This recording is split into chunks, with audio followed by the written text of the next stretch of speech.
question, Crisel Insigne, IBC 13. Hello po, Yusek. How this courtesy call will affect the ongoing projects and programs of the administration po? Maliwanag din po ang sinabi ng Pangulo, hindi po maaapektuhan kung ano po ang pending at existing projects habang ito ay may transition. At tuloy-tuloy lamang po ang pagtatrabaho ng mga cabinet secretaries at ng mga tao sa gobyerno. At mas maganda po itong mapakita rin ng ating mga heads of agencies, cabinet secretaries, na sila ay naaayon sa goal ng Pangulo. Ipakita nila na sila ay dapat na matantili bilang parte ng administrasyon ng ating Pangulo.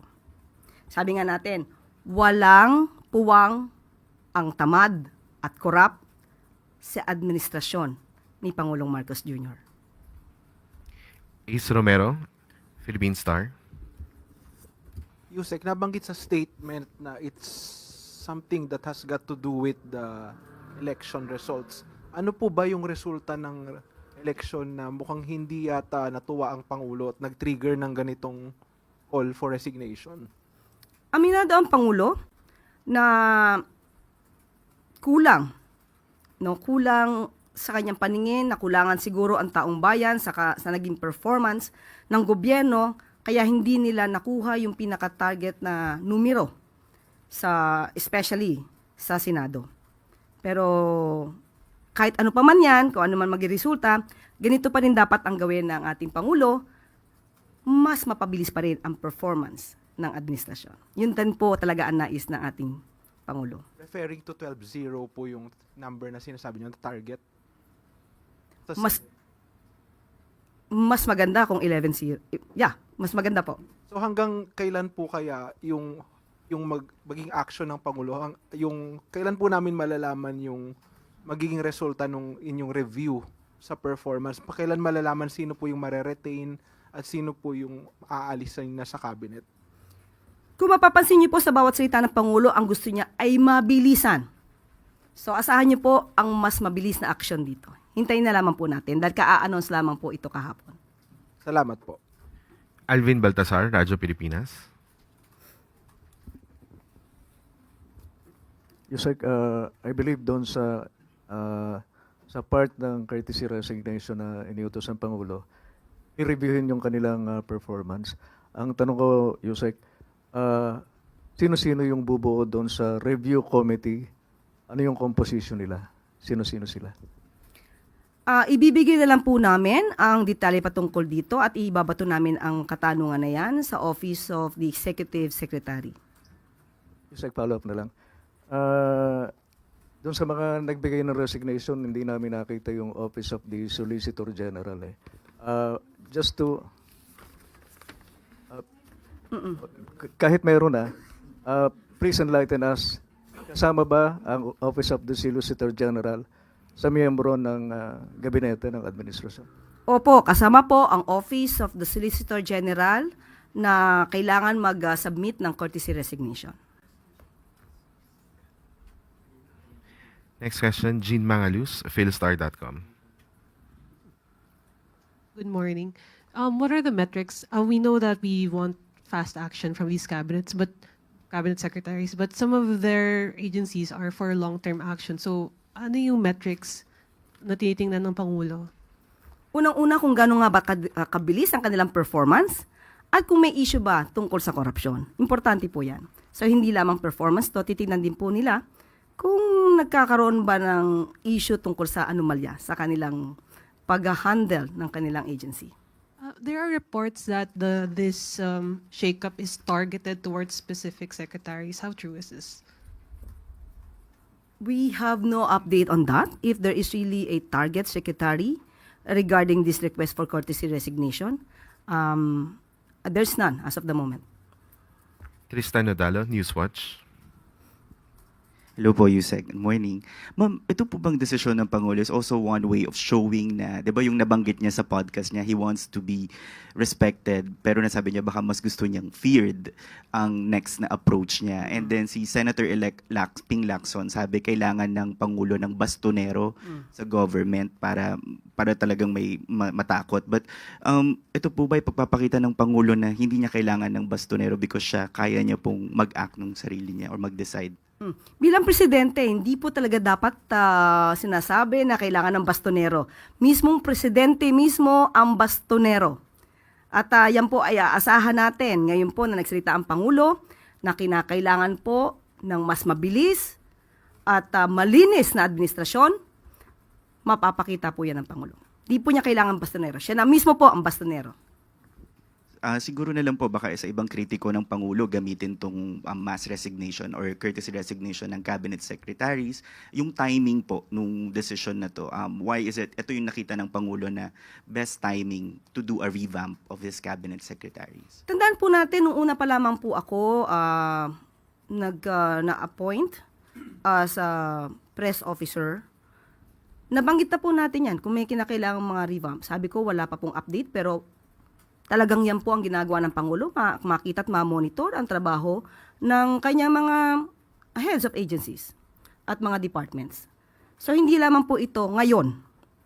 Talaga pong nire-review. Tandaan po natin, marami na natatanggal bago pa nagkaroon ng eleksyon. Bago pa nangyari ang eleksyon. So siguro mas naramdaman lang naman Pangulo itong naging eleksyon na mas kailangan pa ng mas mabilis ang pagtatrabaho ang administrasyon para sa taong bayan. Maricel Halili, TV5. Yusek, magandang umaga. Paglilinaw lang po yung sinabi nyo kanina na walang pagtigil doon sa program ng gobyerno. So, ibig sabihin, the cabinet secretary will still hold their post until makapag-appoint ng panibago si Presidente. Yes, mananatili sila sa kanilang posisyon. Siguro ito yung tamang panahon para ipakita nila na dapat sila manatili sa kanilang posisyon. Pero kapag nakita po talaga ng Pangulo na hindi mo deserve ang iyong posisyon, you will be out. Pero Yusek, how frustrated is the President for him to lead into this direction, asking all the cabinet to submit their courtesy resignation, and how big a factor is his most recent approval ratings? Approval ratings, ang recent, medyo mataas naman. So nakita naman natin na mataas pa rin ang tiwala ng taong bayan sa Pangulo. At hindi naman po kasi maganda rin sa parte ng Pangulo na isahin niya ang bawat sekretary, alamin kung ano ba ang performance mo, kaya dapat lahatan po ito. Para sabi nga nila magkaroon ng elbow room ang Pangulo sa pagpili ng tamang leaders na mamumuno sa kanyang administrasyon. Sorry, ma'am. Is it right to say that he is frustrated with the performance of some of the cabinet secretaries? Yun po ang lumalabas. Thank you, ma'am. Follow-up question, Eden Santos, Net25. Okay. Yusek, good morning po. Yung pong cabinet revamp, hindi po ba iyon layo na ilihis umano yung sisig sa Pangulo? Dahil kung binabanggit niyo po na yung performance ng ilang mga cabinet secretaries, since sila po ay nagsisilbing alter ego ng Pangulo, hindi po ba parang sa kanya rin yun na babalik? Kaya nga po tatanggalin. Para po mas mapaganda pa ng Pangulo ang performance ng kanyang administrasyon. Thank you po. Follow-up question, Gilbert Perdis. Good morning po, Yusek. Nanawagan po si Senator Coco Pimentel kay Pangulong Marcos na maigi daw na talaga ng mga cabinet members na walang political ambitions at hindi nangangarap na mahalal sa 2028 elections. Anong reaksyon ng palasyo dito? Maganda pong suhestyon yan. Dapat po kasi ang nagtatrabaho dito, hindi pang sarili lamang, hindi pang negosyo, kundi para sa taong bayan. Magandang suhestyon po yan at malamang po ay kasama rin po yan sa magiging criteria ng Pangulo sa pagpili ng mga bagong cabinet secretaries. Thank you po. Follow-up question, Ira Pakaniban, DZRJ.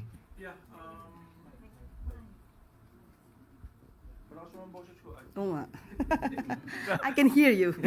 No, I was just going to ask Yusek, no.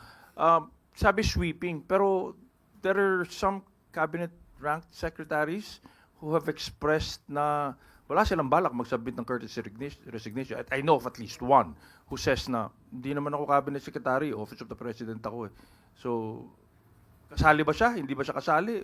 Ano ba ang posisyon ng... Liwanagin po natin.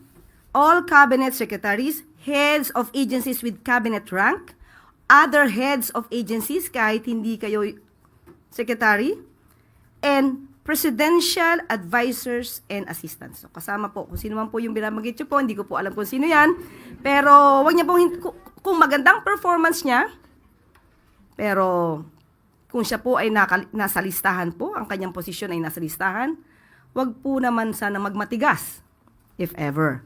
At kung maganda naman po ang performance niya, hindi naman po siya matatanggal. Kung hindi siya magbigay ng courtesy resignation, will it be deemed na courtesy resigned na siya anyway? Tingnan po natin. Hindi ko po alam kung ano po yung pinanggagalingan ng istorya ninyo. Sabihin ko na si Secretary Gadon, dun sa chat group, sinabi niya hindi siya kasali. Sa aking pagkakaalam, presidential advisor siya. At ang tawag sa kanya secretary. At sa aking pagkakaalam, personally po, ay kasama po. Sa akin lamang po yan. Thank you, ma'am. Follow-up question, Heidi Sampang, FEBC. Good afternoon, Yusek. Paano po natin parang sa mga taong bayan po, sa mga karaniwang mamamayan, paano po ito dapat na tanggapin or intindihin po nila yung pag-submit nga po ng courtesy resignation ng lahat ng mga cabinet? Baka lang po kasi may impression na unstable tayo, unstable po ang government po natin. Dapat mas matuwa po ang taong bayan dahil pinapakita po ng Pangulo na sabi nga natin, walang puwang sa gobyerno, sa administrasyon, ang tamad at ang korap. Mas maganda po at dapat tanggapin ng taong bayan na mapalitan ang mga ito ng karapat-dapat sa posisyon. At yun naman po ang kagustuhan ng Pangulo. Ito lahat ay para sa bansa at sa taong bayan.